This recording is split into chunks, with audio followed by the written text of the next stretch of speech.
Bueno, vamos a trabajar ahorita en el camino este tema del diagnóstico sistémico, lo vamos a puntualizar. Vamos a trabajar los diferentes elementos que conforman un diagnóstico sistémico. Nos vamos a centrar en el diagnóstico sistémico de Minuchin y vamos a tratar de ir punto por punto señalando los elementos a los que tenemos que hacer referencia y que van a ser de importancia a la hora de hacer los análisis en la atención de los casos. Entonces tenemos respecto al diagnóstico sistémico que este diagnóstico va a ser una hipótesis de trabajo, básicamente. Y el terapeuta va a desarrollar a partir de su experiencia, que lo hablábamos ahora en alguna sesión de grupo que hacíamos, con su experiencia, con sus observaciones y en ese proceso de unión y acomodamiento con la familia que vimos anteriormente, en esa relación que construye con el otro, es donde el terapeuta puede establecer o puede manejar un buen diagnóstico sistémico. Entonces vamos a ir viendo algunos elementos, como les decía, de este diagnóstico. Bueno, tenemos que la meta de la familia, lo hemos dicho con otros ejemplos, es que cambie muchísimas veces el paciente y no necesariamente viene clara o consciente de la necesidad del cambio de la familia. Entonces tenemos por un lado la meta de la familia, ¿verdad?, que es que cambie el paciente designado, y tenemos por el otro lado la redefinición de la meta, que la redefinición de la meta va a ser la familia más el paciente designado.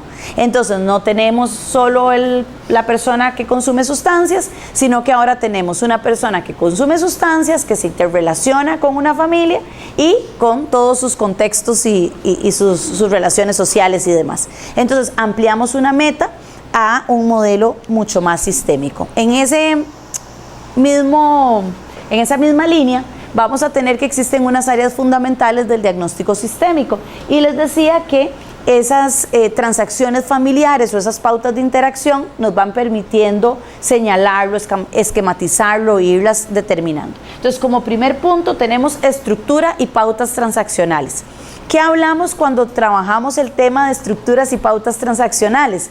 Empezamos a hablar del genograma, de los diagramas con los que trabajamos, si hay jerarquías, si hay coaliciones, si hay alianzas, si hay isomorfismos, si las relaciones son de alguna manera conflictivas o no, ¿verdad? Y empezamos a plantear en esta estructura y pautas transaccionales todo lo que tiene que ver con ese mapa que la familia nos presenta en esa primera sesión o en esas primeras sesiones. Idealmente ya con un objetivo terapéutico que vayamos conciliando, donde empecemos, como les decía, a mediante diferentes técnicas reencuadrarle a la familia esta meta terapéutica más amplia, de que no solo vamos a abordar su sintomatología o su paciente sintomático, sino que vamos a referirnos a la secuencia de interacción entre todos ellos.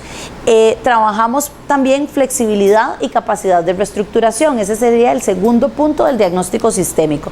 Entonces, ¿qué vemos cuando vemos flexibilidad? Empezamos a pensar si aquellas fronteras de las que hablábamos temprano van a ser fronteras demasiado abiertas o no, ¿verdad? Y si le permite a la familia ese transcurrir de información dentro de un espacio y otro, ¿verdad? De dentro de la familia hacia afuera, si esas fronteras le permiten generar capacidad de flexibilidad y les permiten dos objetivos terapéuticos que yo les planteaba ayer, que era el hecho de que pudieran tener las familias adaptabilidad y flexibilidad, ¿verdad?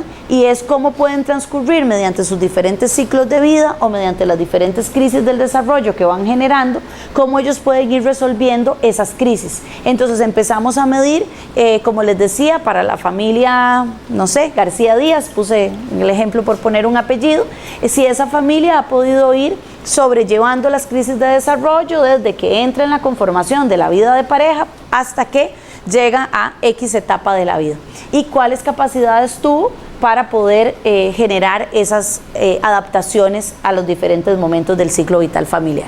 Entonces trabajamos, como les decía, primero estructura, en estructura vemos pautas de interacción, luego trabajamos flexibilidad, y en flexibilidad vamos a ver capacidad de adaptación, capacidad de flexibilidad propiamente dicha. Y en esa capacidad de flexibilidad está el tema de la reestructuración, porque es la habilidad que tiene la familia para reinventarse de alguna forma, para la historia que había construido, poder cambiarla y generar una alterna que sea más funcional, más sana, más propositiva. Entonces esa capacidad también de reestructuración es importante. Como un tercer punto, en el diagnóstico sistémico vamos a citar todo lo que tiene que ver con resonancia.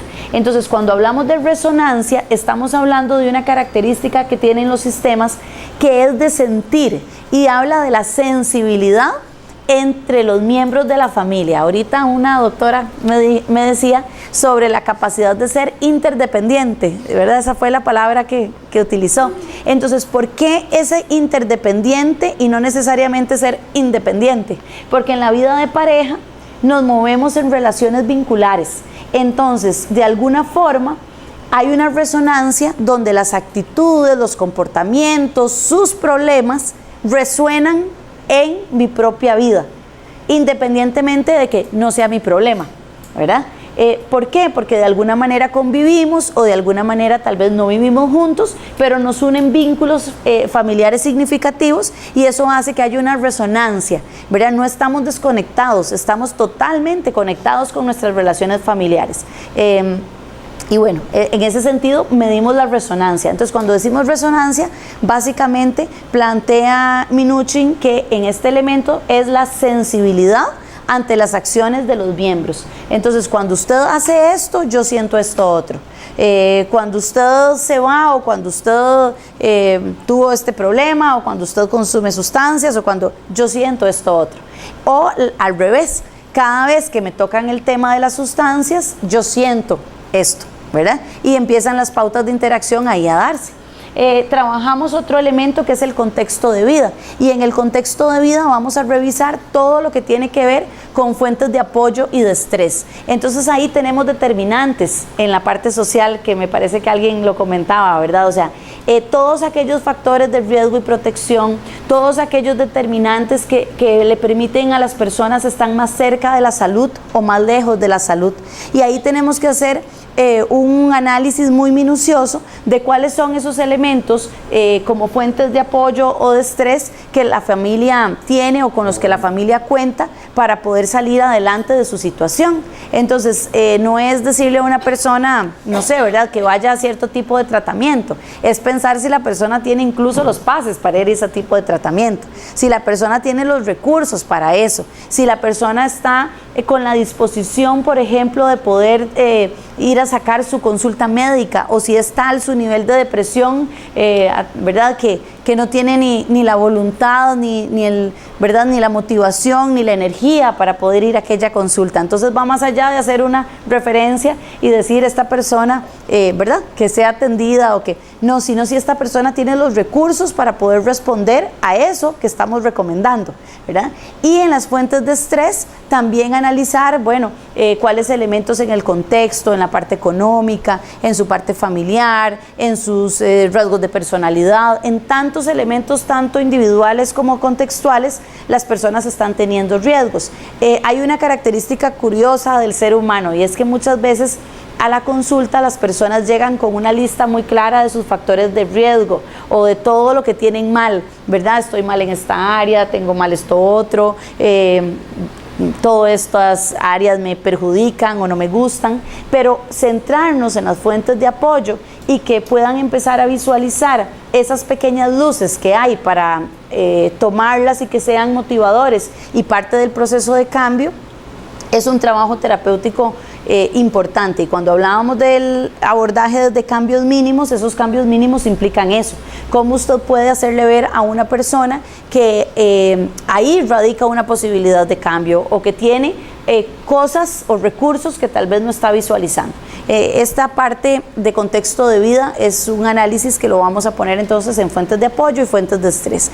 Luego viene el estadio de desarrollo, que el estadio de desarrollo de la familia tiene que ver con el rendimiento de las tareas que van a hacer en cada etapa, y lo hablábamos en otra parte de la capacitación, con el hecho de no quedar atrapados en sus crisis de desarrollo, ¿verdad? Que puedan transitar adecuadamente y que podamos plantear esta familia que estamos atendiendo esta pareja que estamos atendiendo es una pareja en qué etapa de desarrollo. Entonces, por ejemplo, tenemos personas, una persona que es consumidora de sustancias, que viene, ¿verdad? Porque está tratando de manejar un proceso de motivación al cambio, porque está abstinente, porque está caminando y tal vez la hemos acompañado desde la contemplación hasta un mantenimiento, pero resulta que esta persona en el mantenimiento, cuando tiene, no sé, unos 9 meses de estar en abstinencia y tiene un proceso, ¿verdad?, en el que ha tenido adherencia a su tratamiento, ha ido haciendo cambios,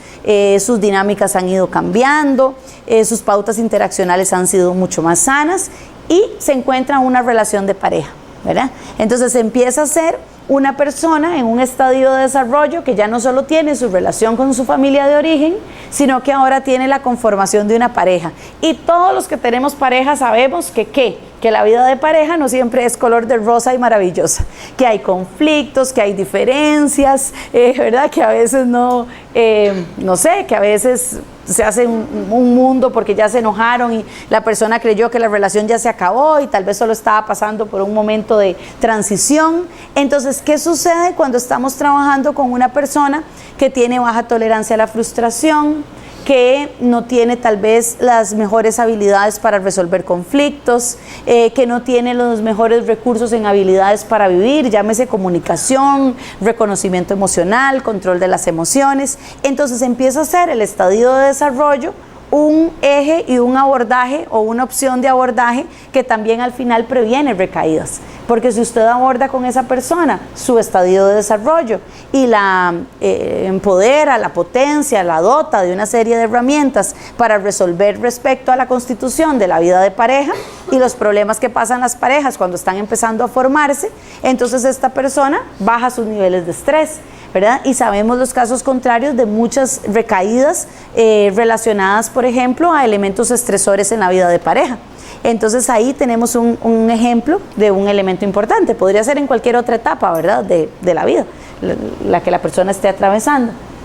Y tenemos un último elemento que dice que es la importancia del síntoma. Entonces, ¿qué hacemos cuando pensamos en la importancia del síntoma? Empezamos a pensar cuáles son esas, vamos a ponerlo por términos pedagógicos, digamos, cuáles son esas ganancias secundarias que tiene la familia en relación al consumo de esta persona, ¿verdad? Es decir, cuando esta persona está en consumo activo o cuando esta persona está en su situación, ¿verdad?, digamos problemática, ¿qué pasa con el resto de la familia que pareciera tener alguna ganancia secundaria, por ponerlo de alguna manera, respecto a esa situación sintomática? Entonces dice cómo el síntoma del paciente identificado es utilizado por la familia para mantener sus pautas preferidas, porque se han acostumbrado, en algunos de los casos, a vivir con ciertas pautas de interacción que solo son sostenibles si alguien está consumiendo. No sé si me estoy explicando. Y que cuando alguien deja de consumir, aquellas pautas de interacción cambiarían.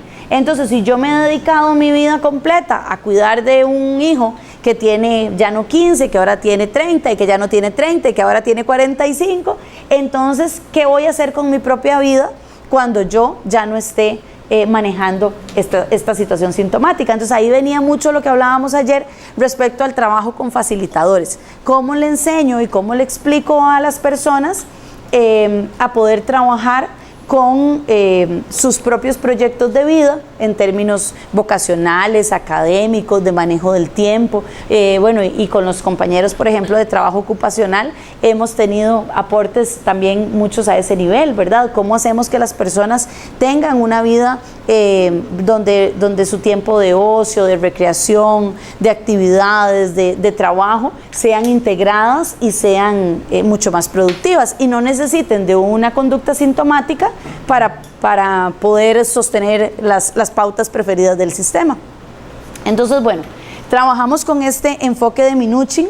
Vamos a realizar diagnósticos sistémicos basándonos un poquito en esta guía que Minuchin nos da, y vamos a definir algunas pautas o algunos puntos para trabajar los problemas al tiempo que se intervienen. ¿Por qué? Porque cuando ingresamos a un sistema familiar y ya utilizamos las dinámicas operacionales de unión y acomodamiento y ya somos parte de esa familia y ya esa familia nos conoce y ya podemos utilizar técnicas incluso un poquito más confrontativas en el sentido de hacerles mapas de sus relaciones familiares, poder enseñarles sus genogramas y que a partir de eso generen conciencia, conocimiento y comunicación y se generen preguntas circulares que muevan las dinámicas. Cuando ya hemos hecho ese proceso, podemos empezar también a movilizar, digamos, el sistema, y vamos a resumir algunos elementos que la terapia plantea. Plantea el cambio mínimo y la meta final.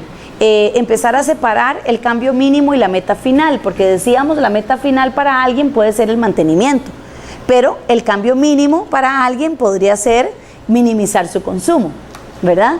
Entonces, empezamos a trabajar en esa diferenciación. ¿Cuál va a ser el cambio mínimo esperado y cuál es la meta final? E incluso si esta es compartida o consensuada o tienen metas totalmente diferentes. Entonces, trabajamos en esto y trabajamos desde otro elemento que se llama la cooperancia. Y es que usamos mucho el término cooperancia más que resistencia, ¿verdad? Se usa el término cooperancia para decir cuánta disposición tiene esta familia para el trabajo y para el reencuadre que usted está haciendo. Entonces, no usamos el término resistencia, sino que usamos el término cooperancia porque es un término en positivo, exactamente. Trabajamos las estrategias que sirvieron para resolver el problema o incluso las que no sirvieron, es decir, ¿qué es lo que han hecho hasta el momento para resolver el problema? Bueno, es que ya lo hemos hecho todo. No, normalmente la gente puede sentir que lo ha hecho todo, pero siempre hay cosas nuevas que se puedan hacer. Entonces empezamos a ver cuáles estrategias realmente han usado, ¿verdad? Cuáles como las pautas normales que la familia usa. Siempre este se aleja, siempre el otro se enoja, siempre aquella otra regaña, siempre, ¿verdad? En general suceden ciertas pautas y ciertas secuencias de interacción que incluso las familias ya tienen identificadas y empezamos a reflejárselas con el fin de buscar otras estrategias alternas. En este caso, cada familia es un mundo, ¿verdad? Y tendríamos que ir planteando casos específicos para poder decir, bueno, ¿cuál estrategia sirve para esta familia? Entonces ese trabajo lo vamos a hacer, como les digo, en nuestras sesiones de trabajo grupal. Vamos a trabajar sobre las soluciones intentadas, que es un poco lo que estoy explicando. Usted es que ya lo intenté todo. Ok, cuénteme qué es lo que ha intentado. Vamos a devolvernos y ustedes van a revisar qué es lo que sí han intentado. Entonces las familias empiezan a decir, bueno, ya intenté poner este límite, ya intenté quitarle el carro, ya intenté quitarle las llaves, ya intenté, que son cambios de primer orden, no van a ser cambios de segundo orden, ¿verdad? ¿Por qué? Porque estoy intentando cosas para generar un cambio, pero realmente el cambio no es profundo. Tal vez la persona no está siendo consciente de querer generar, no sé, ¿verdad? De salir de la contemplación y pasar a la preparación o la acción. Entonces ahí se da una diferenciación en las metas. Entonces revisamos muchísimo lo que son las soluciones intentadas. Ayer alguna de las personas que está en la sala planteaban lo de la relación entre B y C de la terapia cognitiva, ¿verdad? Entonces, bueno, utilizamos técnicas de terapia cognitiva que también le permitan a las personas ver que a veces sus creencias están generando ciertas consecuencias, ¿verdad? Y que no es necesariamente los hechos los que están generando eso. Y empezamos a ir con la familia ahondando en técnicas de tipo cognitivo y demás, que ya vamos a ir ahondando en eso.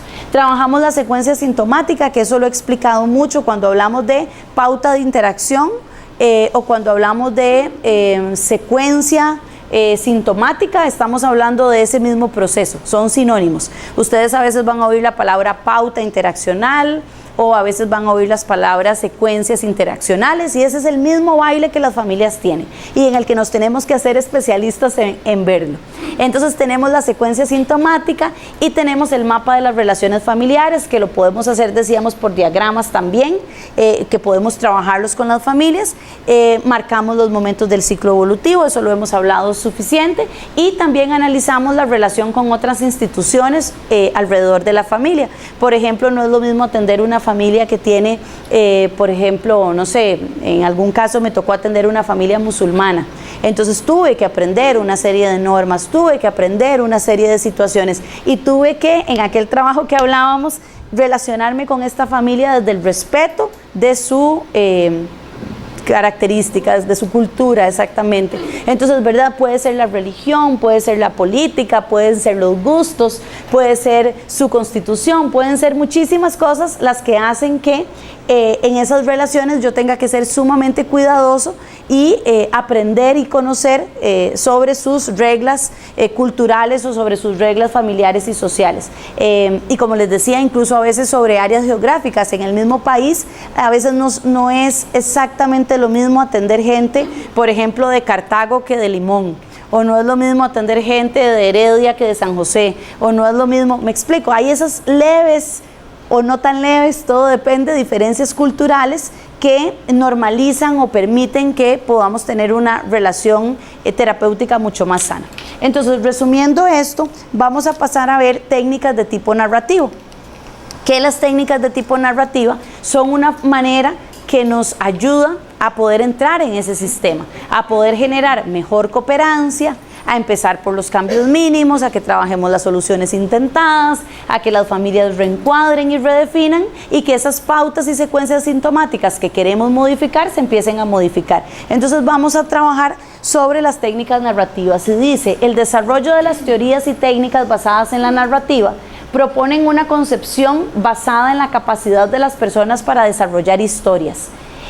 Historias alternativas. Cuantas más historias distintas sea capaz de aceptar un sistema familiar, más posibilidades tienen sus miembros de crecer, individuarse y desarrollar sus capacidades emocionales e intelectuales. Entonces, las técnicas narrativas se convierten en una estrategia y en una oportunidad que acelere el cambio, porque por sus características están diseñadas para no generar esos niveles de resistencia, digamos, o diríamos para aumentar la cooperancia.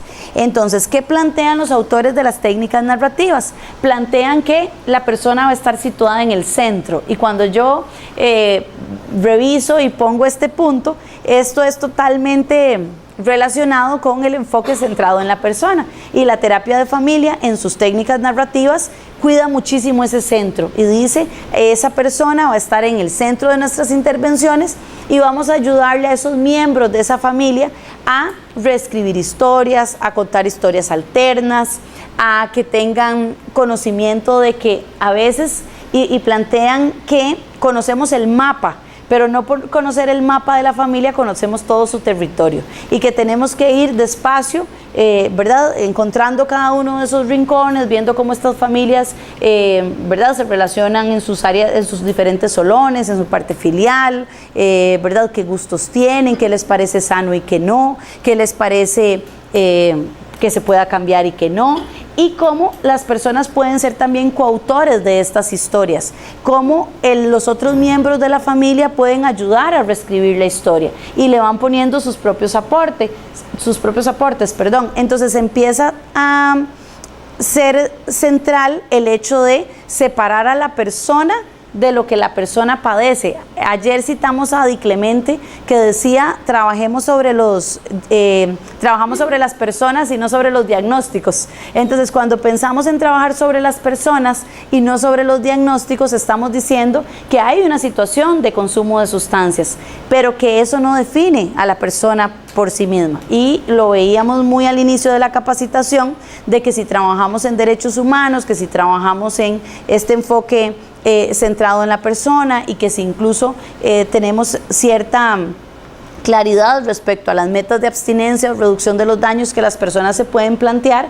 entonces también podemos separar un poquito a la persona de su consumo, ¿verdad? No es lo mismo decir que usted tiene, ¿verdad? O que está atravesando una situación de consumo de sustancias, a decir que usted es adicto. Para las personas eso puede tener una connotación distinta, y si tienen algunos elementos estigmatizantes en relación al concepto de la palabra de adicción, pues entonces eso va a calar también en esa identidad. Y la terapia narrativa nos trata de plantear que tenemos que reconstruir identidades, ¿verdad? Con esta reconstrucción de historias. Utiliza diferentes técnicas, ¿verdad? Que pueden ser muy metafóricas. Utiliza la música, utiliza las canciones, utiliza las metáforas, utiliza las cartas, utiliza la creación de escudos familiares, utiliza cuentos, muchos de ellos se construyen en sesión, secuencias de cuentos donde vamos a empezar a contar un cuento y yo cuento una parte, usted va contando la otra. ¿Por qué? Porque mueve la circularidad. Entonces busca cualquier técnica o cualquier método que movilice la circularidad del sistema, permita reconstruir la historia y que la familia en conjunto la pueda ir creando. Entonces se utilizan muchísimas técnicas y cuestiones también narrativas. Se habla de la reautoría, que esto lo hablé ahorita cuando hablábamos de que yo puedo volver a escribir mi historia, es decir, mi historia de hoy puede ser una historia que yo quiera cambiar, y esa capacidad de reautoría la tenemos, que podemos reconstruir historias positivas independientemente de que la situación de consumo haya sido terrible y que esta persona tenga años de consumo o que la familia esté un poco desesperanzada. Necesitamos darle motivación para que vuelvan a tener esa confianza y esa credibilidad en que a través de un tratamiento, en que a través de una atención se pueden contar historias nuevas, y no importa qué tan desastrosas han sido las anteriores, siempre hay capacidad de cambio. Y en el momento en el que atiende por su desgaste laboral o por sus situaciones o por lo que sea, pierde esa fe, pues estaríamos cayendo en un error garrafal. Entonces creo que es muy importante que recordemos que no importa qué tan oscuro se vea el caso, siempre hay aquella luz, y la terapia narrativa nos dice: recuerde que siempre hay historias positivas alternas, que siempre hay de dónde volver a reconstruir una nueva historia. Entonces esto es una base de la terapia narrativa. Hablamos de los problemas como algo externo a la persona, por eso decía problema de consumo de sustancias, no es lo mismo que decir, ¿verdad? Usted es un adicto, ¿verdad? Eso hace una definición cognitiva distinta. Y habla de la deconstrucción, que va por este mismo lado, que evite pensar que los problemas no tienen solución, porque a veces hay etiquetas que pesan tantísimo y que son tan desesperanzadoras que las personas efectivamente caen en esa desesperanza y cognitiva, emotiva y conductualmente se mueven a través de ella. Entonces ahí tenemos herramientas también de otros enfoques como el cognitivo-conductual, que nos permiten abordar esas ideas catastróficas o esos absolutismos o ciertas ideas que están ahí, no solo en la persona que tiene la situación con el consumo, sino también en los otros miembros de su familia, que a veces piensan que ya esto va a ser terrible, ¿verdad? O que la historia va a terminar en situación de calle, o que unas generalizaciones que a veces no son las más adecuadas, ¿verdad? Entonces eso es sumamente importante. Y trabaja muchísimo, muy cercano a cierto enfoque con respecto a la logoterapia. ¿Por qué? Porque plantea todo lo que tiene que ver con el existencialismo, con el volver a encontrar significado, con el sentido de la vida, ¿verdad? Con el propósito. Entonces va muy de la mano con otras técnicas también terapéuticas, en donde el enfoque sistémico es bastante, digamos, respetuoso y van de la mano. Entonces, bueno, hablamos de temporalidad. Las cosas suceden en un tiempo, los tiempos cambian, el aquí y el ahora que alguien citó ayer en uno de los casos es lo que vamos a trabajar, y habla mucho del tema de nudo y desenlace, ¿verdad? Que es como esta metáfora de ¿verdad? Que las situaciones emocionales y las crisis por las que atraviesan las familias, si las ponemos, por ejemplo, metafóricamente o análogamente hablando con respecto a hacer el nudo de una cadena, bueno, ¿cómo zafamos el nudo de una cadena? Probablemente vamos a tener que ir despacio, probamos por aquí, jalamos por allá, a ratos el nudo se nos hace más terrible, dio 3 vueltas, si además uno tiene baja tolerancia a la frustración, tiene ganas de tirar la cadena, ¿verdad? Por ahí, pero sí, con paciencia y con cambios mínimos, usted empieza a soltar eso bueno, luego viene esa sensación de alivio cuando se realiza. Vamos a trabajar propiamente con la metáfora, porque es una estrategia bastante utilizada, porque genera un acercamiento positivo que disminuye a veces algunos elementos de tipo defensivo y que aumenta la cooperación o la cooperancia de la familia. Dice que la metáfora traslada el significado de la verdad y eso es lo que hace que sea menos invasivo. Es muy diferente que usted me diga algo directo de frente y confrontándomelo a que usted tal vez utilice una analogía que me deje pensando. Voy a ser mucho más receptiva a lo segundo que a lo primero y esa es una característica en las comunicaciones. Entonces dice que la metáfora no solo traslada el significado de la verdad, sino que facilita la comprensión de dicha verdad. Además, en esta comunicación se da cierta comprensión que atraviesa por esa no generación de defensas. Entonces, ¿qué pasa? Se utilizan muchas analogías que guarden significados similares, ¿verdad? Y que ojalá se plantea que sean muy congruentes con la comunicación digital o analógica. Incluso existen unos objetos que le llamamos objetos metafóricos. Entonces decimos que no solo usamos metáforas, sino que tenemos un objeto metafórico. Entonces, por ejemplo, yo en la consulta, cuando la gente habla de la famosa oveja negra, que es una construcción metafórica que todos comprendemos, tengo un peluche que alguien me regaló que es una oveja negra. Entonces es diferente si yo además les digo, tomen, ¿verdad? Y pasan cosas curiosas con que a quién se las pasan, ¿verdad? ¿A quién le toca esa oveja negra?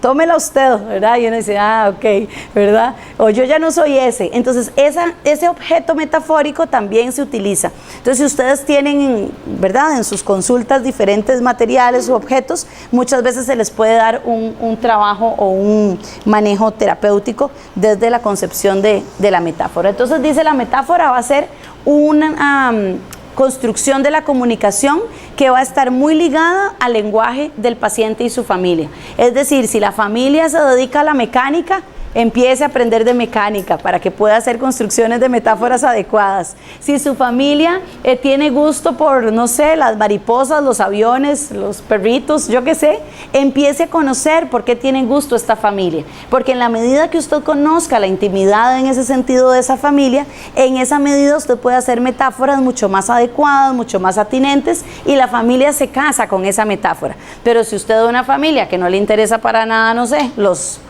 barcos, le pone una metáfora que tenga que ver con eso, probablemente no va a enganchar en el ejemplo y no van a entender incluso lo que usted quiere estar diciendo. Entonces pierde todo el valor que podría tener si lo utiliza de manera adecuada. Vamos a trabajar puntuando el desarrollo de un plan de tratamiento y vamos a revisar algunos de estos detalles en la tarde ya en nuestra, digamos, trabajo con respecto a los casos. Entonces, resumiendo este proceso o un plan de tratamiento en términos sistémicos, vamos a efectuar primero un diagnóstico sistémico, vamos a revisar unas hipótesis sistémicas también, vamos a elaborar unos objetivos y en estos objetivos recuerden que hablábamos de que vamos a priorizar las áreas de cambio y ocupamos que la familia ya haya reencuadrado o que empiece a reencuadrar qué es lo que vamos a trabajar para que no estén viniendo en la sesión 3 o 4 por el paciente sintomático, sino que ya para la sesión 3 o 4 ojalá estén viniendo claros de que estamos trabajando dinámicas de familia. Entonces vamos a priorizar los objetivos, vamos a tratar de que sean concretos, de que sean muy específicos y vamos a tener en cuenta algo que planteaban algunos de ustedes en sus conversaciones o en sus dinámicas anteriores, cuando decían que trabajemos sobre los lados fuertes, ¿verdad? Y que trabajemos sobre los lados fuertes de esas familias para que tengamos de qué agarrarnos. Vamos a implicar a los miembros de la familia. Entonces, ¿qué va a significar esto? Que vamos a invitar a la persona que se queda en la sala de espera o que vamos a invitar a la persona que se queda en el carro esperando que al otro venga, ¿verdad? Entonces dice que acudan a la sesión, ojalá todos los miembros de la la familia relacionados con el problema y superar las resistencias iniciales. A veces las personas preguntan, bueno, ¿quién debería de ir o con quién voy? ¿Verdad? Entonces, ojalá pudiéramos atender a todos los miembros de la familia, ¿verdad? Siempre que se pueda. Conectar con esos miembros, ya lo hablamos en estrategias de unión y acomodamiento, implicar la red que tengamos alrededor, fuentes de apoyo y de estrés, de una vez contactar en qué comunidad vive, qué recursos tienen, qué situaciones inmediatas pueden haber para yo poder agarrarme de ahí. Entonces, de una vez valorar eso y seleccionar si voy a utilizar intervenciones más de tipo estructural o más de tipo estratégico. Acuérdense que las sesiones más estructurales tenían que ver con las jerarquías, principalmente las alianzas, las coaliciones, y las intervenciones más estratégicas tienen que ver con tareas, con soluciones intentadas, con una serie de técnicas, digamos, muy directivas en ese otro nivel. Al final, de las dos maneras se genera cambio, ¿verdad? Pero bueno, hay algunas especializaciones o algunos libros de técnicas muy estructurales y hay algunos de técnicas mucho más estratégicas, y es bueno como saber que existen como esas dos corrientes, que no es que sean dos corrientes distintas,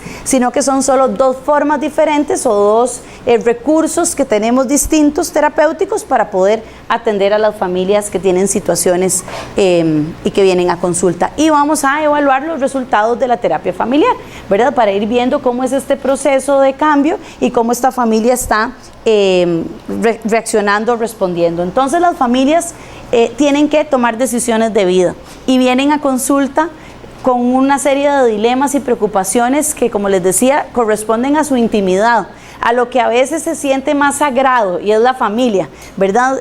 Los hijos, la pareja, la abuelita, el tío, ¿verdad? Esas personas que son significativas en su vida, y sobre estas personas significativas tengo que tomar decisiones de vida.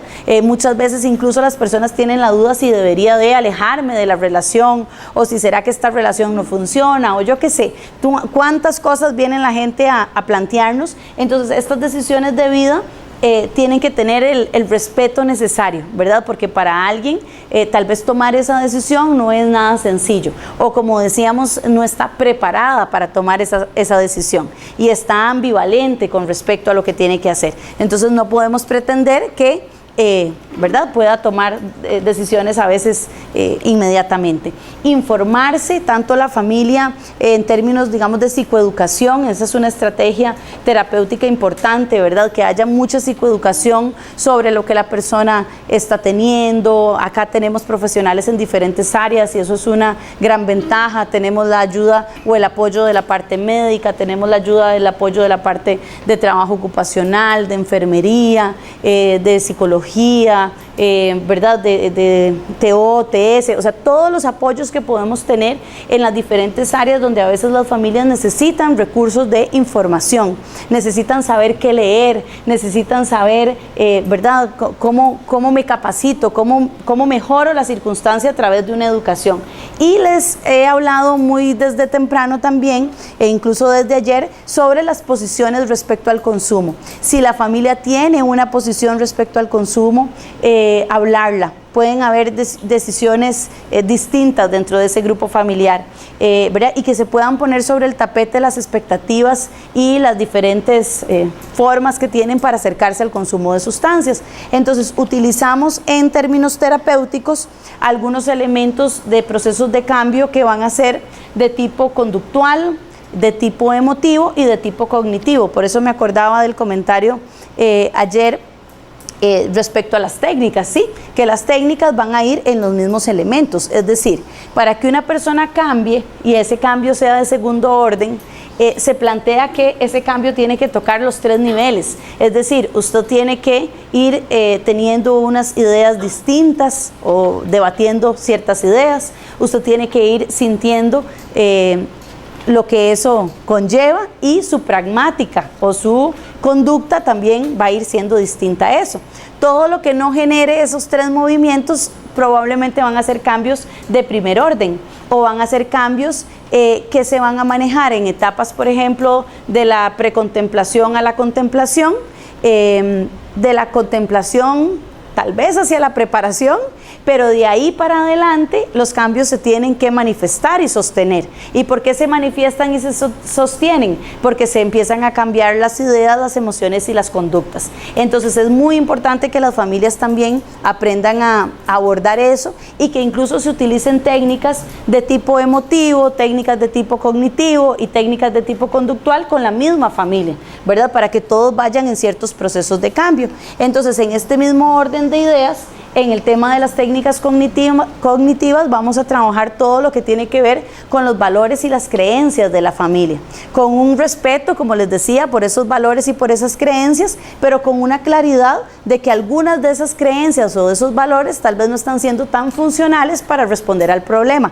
¿Sí me explico en esa diferencia? ¿Verdad? Es como entre el respeto por el otro y por su identidad como familia, pero también entre mi aporte como terapeuta a la valoración del cambio, de que tal vez esto que han hecho por años de generación en generación y que es casi un mito familiar, que la familia tal es esto y aquello y lo otro, ante esta problemática de consumo de sustancias, tal vez no sea tan efectivo o tal vez no sea tan funcional. Entonces empiezo a valorar si la familia está anuente o dispuesta a cierto proceso de cambio cognitivo. Entonces trabajo sobre sus valores y trabajo sobre sus creencias. También tenemos cambios de tipo conductual y entonces el enfoque estratégico que les hablaba, que habla muchísimo de prescripciones comportamentales. Entonces deja muchas tareas directivas, muy conductuales. Deja prescripciones, deja tareas, pone a todo el mundo a hacer cosas distintas, manda al hijo de vacaciones y pone a los papás a salir en pareja,